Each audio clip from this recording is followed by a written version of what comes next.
nós paramos falando sobre as emoções, não foi? Estávamos falando sobre sentimentos, sobre emoções.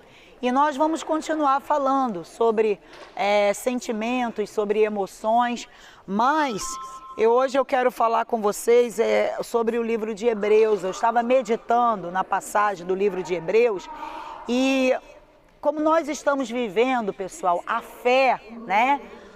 A fé no vale, né, de Jaboque, né? A fé da fogueira santa. Essa palavra ela me chamou muita atenção, sabe?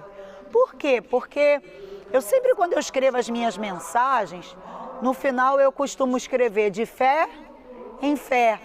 Porque viver de fé em fé é uma dependência para o cristão. Eu acredito que enquanto vida nós temos aqui nessa terra, a nossa dependência, ela está em Deus. Nós dependemos da fé em Deus, em manifestar essa fé. Porque não existe para nós resposta ou vida transformada se não for vinda do altar de Deus. Ou seja, vinda das mãos de Deus, porque o altar ele simboliza a mão de Deus. A mão de Deus pode estar para nós estendida, né? Para que nós possamos conquistar através das mãos de Deus, ou ela pode estar remida, né? Ela pode estar encolhida. Mas quem faz estender a mão de Deus somos nós, através da manifestação da nossa fé, da maneira como nós vemos, né, as coisas de Deus, as coisas santas.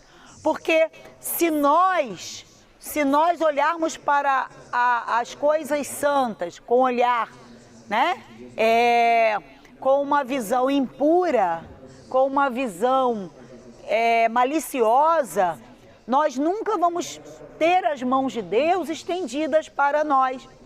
E às vezes a pessoa começa bem na fé, com pureza de espírito, né? Mas no curso da caminhada, da vida, a pessoa acaba negando a sua fé porque ela vai vendo tantas coisas, ouvindo tantas coisas, e ela vai deixando entrar o quê? A malícia. Nós temos que entender que os homens são falhos, os homens erram, os homens pecam, os homens mentem, os homens enganam, os homens são falhos. Mas o Espírito Santo, ele é perfeito, né? O nosso Deus é perfeito. Mas para que nós possamos ter do nosso Deus as respostas, para que nós possamos chegar firmes até o final, é importante que nós venhamos a nos manter na fé. E eu estava meditando justamente sobre isso no livro de Hebreus, que diz assim, Hebreus capítulo 3, né? Lá no versículo 7 em diante, fala assim, ó. Portanto, como diz o Espírito Santo, se ouvirdes hoje a sua voz, por que se ouvirdes hoje a sua voz? Porque nem todo mundo ainda consegue ouvir a voz do Espírito Santo. Muitos, né, e não são poucos, são muitos, que começaram na caminhada da fé, até ouviam, quando davam ouvidos, mas hoje já não conseguem mais dar ouvidos, porque deixaram-se corromper com a malícia, com o pecado, né, com os maus olhos, com tudo aquilo que o diabo vai plantando, vai se disseminando na vida da pessoa. Aí diz assim, portanto, como diz o Espírito Santo, se hoje, ó, se ouvirdes hoje, quando ouvir quando? Hoje. Então, não foi só ontem ou amanhã, é hoje. A sua voz, não endureçais o vosso coração. Veja que quando ele diz não endureçais os vossos corações, ele está dizendo que nós não podemos, né, sermos indiferentes à voz da fé. Não é a emoção. Aqui não estamos falando de emoção, de sentir. Nós estamos falando, o Espírito Santo está dizendo, não endureçais o vosso coração. Por quê? Porque muitas são as pessoas que mesmo hoje ouvindo a voz da fé, elas tratam a fé com indiferença. Aí diz assim: não endureçais os vossos corações, como na provocação no dia da tentação no deserto. Você pode reparar que aqui ele está se referindo ao povo de Israel quando foi tirado do Egito, né? O povo de Israel, quando foi tirado do Egito, eles atravessaram o deserto. E no momento do deserto vieram as provações. Vocês já repararam que no momento em que nós estamos passando por dificuldade, aperto, perca, né? Muitas vezes é o momento em que o diabo ele traz ali todo tipo de coisas que venham para encher os nossos olhos. É a tentação, né? Não foi isso que aconteceu com o Senhor Jesus? Depois de 40 dias e 40 noites no deserto, ele teve o quê? Teve fome, teve sede.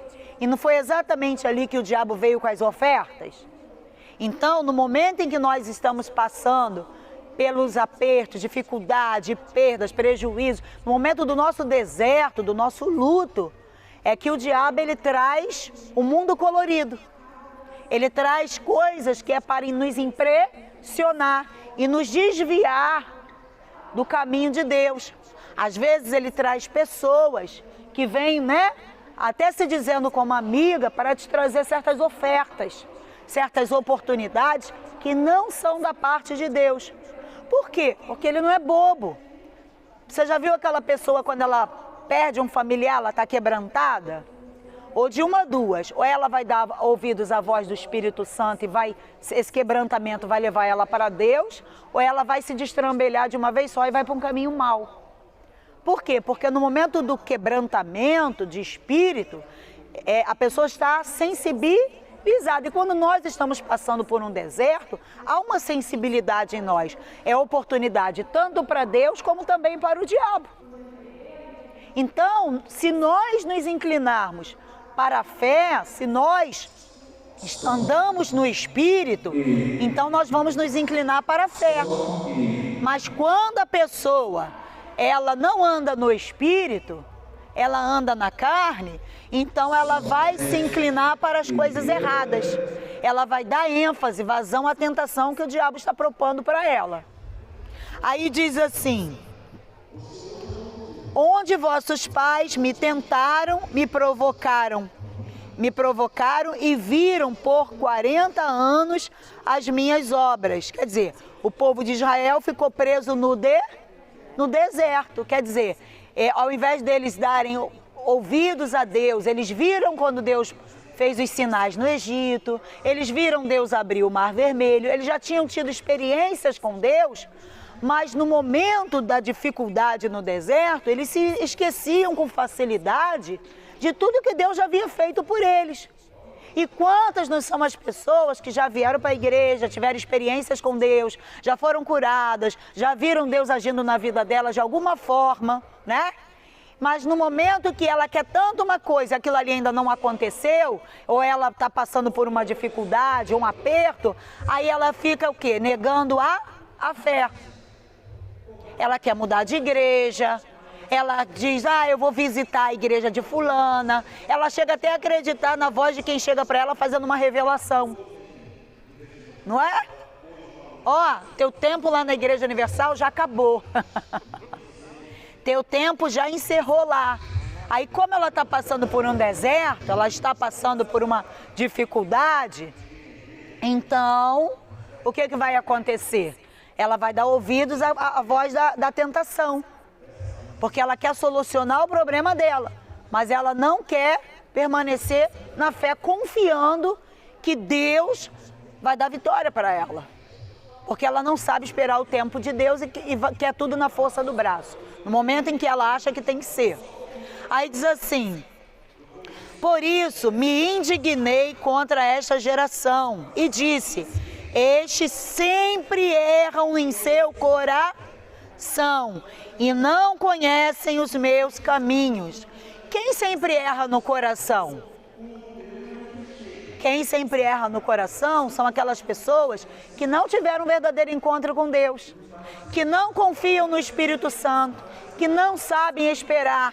Então essas pessoas, elas vão agir por emoção, de forma momentânea, querendo soluções momentâneas. Porque se eu estou aqui com Deus, eu tive um encontro com Deus, eu passo um momento amargo, meu Deus, eu estou contigo na alegria e na tristeza, porque eu me casei com Ele. Como é que você faz quando você se casa com alguém? Ah, não, tá apertado, você tá desempregado, agora mete o pé, sai da minha vida porque você tá me deixando passar aperto, então eu não te quero mais. É assim? Quando nós nos casamos, nós fazemos um voto de estarmos juntos na alegria e na tristeza. Então, estar casado é você saber passar o momento bom e o momento amargo.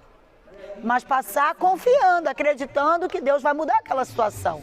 Não no seu tempo, não na hora que você deseja, mas no momento em que Deus quer que aquilo ali venha a ser transformado, venha a ser mudado, porque tudo que Ele faz para nós e por nós é para a glória do nome dEle.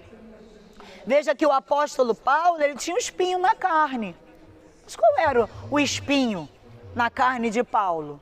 Não sei. Apenas ele diz na palavra que ele tinha um espinho na carne e foi mesmo mensageiro de Satanás que colocou. E por várias vezes ele pediu a Deus para tirar aquele espinho da carne. Por que Deus não tirou? Por que Deus não tirou? Deus não tirou o espinho na carne porque, como Deus falou, a minha graça te basta. Se Deus achasse que tinha que tirar aquilo ali, Deus iria tirar. Mas Deus não tirou porque Paulo tinha recebido tantas revelações divinas, tantas coisas, né, maravilhosas de Deus, que Deus permitiu Satanás colocar aquele espinho na carne dele para que ele não viesse a se orgulhar. Você imagina, um homem que subiu ao terceiro céu, porque Paulo subiu ao terceiro céu. Esse homem era para ser tudo orgulhoso, cheio de orgulho. Mas Deus permitiu a ele um espinho na carne para que ele viesse a se lembrar que ele era um mero mortal. Mas ele subiu ao terceiro céu. Ele esteve diante da face de Deus. Mas Paulo tinha um espinho na carne, que ele mesmo afirma que era mensageiro de Satanás. Então, existem coisas que acontecem na nossa vida que é permissão de Deus. Agora, quando a gente casa com Ele, na alegria ou na tristeza, nós precisamos permanecer na nossa confiança. Por isso o Espírito Santo diz, se hoje, né, você ouvir a voz do Espírito de Deus, não endureçais o vosso coração. Ou seja, se Deus está mandando manifestar a fé, é para manifestar a fé. É para manifestar a fé. Ah, mas eu já manifestei, eu já fiz o voto A, o voto B, o voto C, eu já fiz isso, eu já fiz aquilo outro. É isso aí, a força do seu braço. A fé pura e genuína, ela é aquela que você se mantém dentro dela. Independente do que você já tenha feito. Independente das respostas que você já teve. Porque quando eu digo que eu vivo de fé em fé, quando eu digo que eu vivo de fé em fé, então, quando eu digo que eu vivo de fé em fé, é porque eu vou lutar para manter a minha fé pura. E se eu tenho que manifestar a minha fé 10 vezes, eu vou manifestar a minha fé 10 vezes. Amém? 20 vezes, 20 vezes. 30 vezes, 30 vezes, 30 vezes. Não importa, enquanto nós estivermos nessa vida, enquanto nós estivermos aqui com vida, nós temos que brindar a nossa fé. E nós temos que estar sempre fazendo o quê? Manifestando a nossa fé. Amém, pessoal? Amém? Aí diz assim, assim jurei na minha ira, que não entrarão no meu repouso. Veja que a pessoa que não mantém a fé, ela não entra no repouso de Deus. Ela não alcança a salvação. Ela não alcança o objetivo daquilo que Deus tem para a vida dela. Vede, irmãos, que nunca haja em qualquer de vós um coração mau e infiel, para se apartar do Deus vivo. Então veja que o nosso coração, quando a pessoa deixa de manifestar a fé, o coração da pessoa se torna mau e infiel. E nós não podemos permitir que o diabo venha colocar em nós essa dúvida que vai fazer do nosso coração, né, mau e infiel. O nosso coração, ele precisa ser o coração da fé. E para ser o coração da fé, em nós tem que haver essa pureza de espírito. Nós não podemos ficar focado naquilo que nós já fizemos, na fé que nós já manifestamos, mas nós temos que de fé em fé buscar das mãos de Deus, né, que é o altar, poder ter uma vida transformada, uma vida de qualidade. E não só agora, no porvir. Porque se na caminhada da fé eu desisto de manifestar a fé, então eu também desisti da minha salvação. Porque se eu não conquisto aqui as coisas que eu vejo, como que eu vou conquistar o porvir? Amém? Então vamos, na próxima semana falaremos mais um pouco.